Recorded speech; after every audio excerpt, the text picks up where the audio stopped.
கரண்ட்டாக நியூஸில் பல புயலை பற்றி பார்க்குறோம். அதில் பல புயல் உலகத்தில் உருவாகுது. அதில் பாதி தான் நம்ம வாழ்கிற நிலத்துக்கு வருது, பாதி கடல்லையே அதோட வேகத்தை இழந்துருது.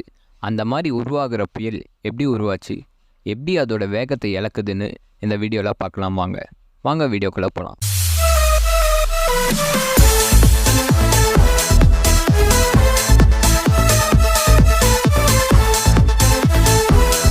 புயல்லாம் உருவாகிறது இயற்கையால் தான்.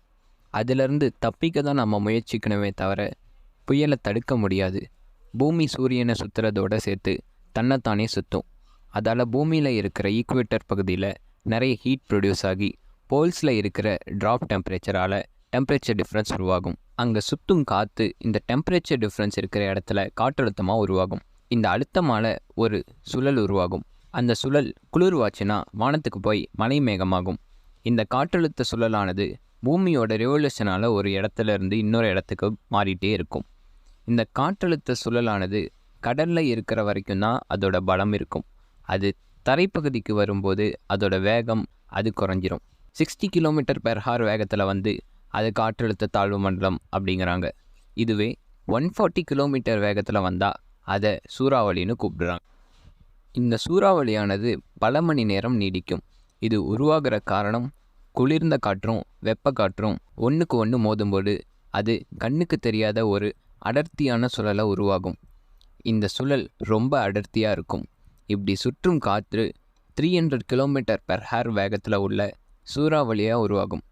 இந்த காற்று இடி மின்னல் எல்லாத்திற்கும் இழுத்துட்டு வலிமையாக சூறாவளியாக மாறும். இது கடல் பகுதியில் ஒரு பைப் மாதிரி உருவாகும். இதை வாட்டர் ஸ்போர்ட் ஆர் நீர் தாரைகள் அப்படின்னு சொல்கிறாங்க. இந்த காற்றழுத்தமானது ஜெர்மனி, அமெரிக்கா, ஆஸ்திரேலியாவில் தான் இந்த மாதிரி சுழல் காணப்படுது. இந்த சூறாவளி காற்று பெரிய மரம், பஸ், பில்டிங்ஸை கூட தூக்கி எறிஞ்சிருக்கு.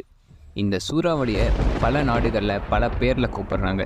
எக்ஸாம்பிளுக்கு வெஸ்ட் இண்டீஸில் ஹரிக்கன், அமெரிக்காவில் டொர்னடானும், சைனாவில் டைப்பானும், ஆஸ்திரேலியாவில் வில்லினும், நம்ம இந்தியாவில் சைக்ளோன்னும் சொல்கிறாங்க.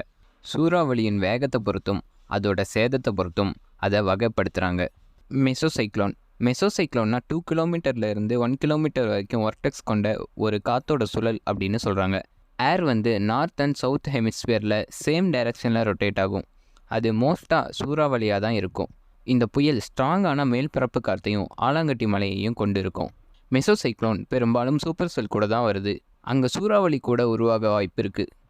யுனைடெட் ஸ்டேட்ஸில் வருஷம் 1700 மெசோசைக்ளோன் உருவாகுது. ஆனால் பாதி மட்டும்தான் சூறாவளியாக உருவாகுது. டஸ்ட் டெவில் ரொம்ப ஸ்ட்ராங்கான ரொம்ப நேரம் அடிக்கிற சுழல் காற்றுன்னு சொல்கிறாங்க. இந்த டஸ்ட் டெவிலால் நமக்கு எதுவும் பெருசாக பாதிப்பு இருக்காது. ஆனால் ரொம்ப ரேர் கேஸில் மனுஷங்களுக்கும் சர்ஃபேஸ்க்கும் பாதிப்பு இருக்கும். அடுத்து வாட்டர் ஸ்பவுட்னா தண்ணிக்கு மேலே உருவாகிற சுழல், அதை தான் வாட்டர் ஸ்பவுட் அப்படின்னு சொல்கிறோம். இது அதோட காமன் ஸ்ட்ரக்சரில் ஒரு குமிழ் ஃபார்ம் க்ளவுட் கூட கனெக்ட் பண்ணப்பட்டு சூப்பர் செல்லார் சூறாவளின்னு சொல்கிறாங்க. மெசோசைக்ளோனால் உருவாகிற ஒரு ஸ்ட்ராங்கான பாதிப்பு வருது.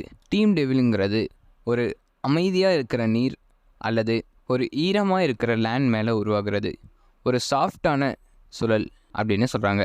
அந்த சுழலானது மேலே போகிற ஸ்டீம் மூலமாக தெரியும். டொர்னடோங்கிறது ரொம்ப வேகமாக சுற்றுற காற்றால் உருவான ஒரு பைப். இது தண்ணியையும் வானத்தையும் கனெக்ட் பண்ணும். இந்த டொர்னடோவை ட்விஸ்டர்னு அமெரிக்காவில் சொல்கிறாங்க. இது ரொம்ப வைடாக இருக்கிறதால க்ளோஸர் லோ ப்ரெஷர் சர்க்குலேஷன்னு குறிப்பிடுறாங்க. இந்த வீடியோ பிடிச்சிருந்தா லைக், ஷேர், கமெண்ட் பண்ணுங்கள். அப்படியே நம்ம சேனலுக்கு சப்ஸ்கிரைப் பண்ணிவிடுங்க.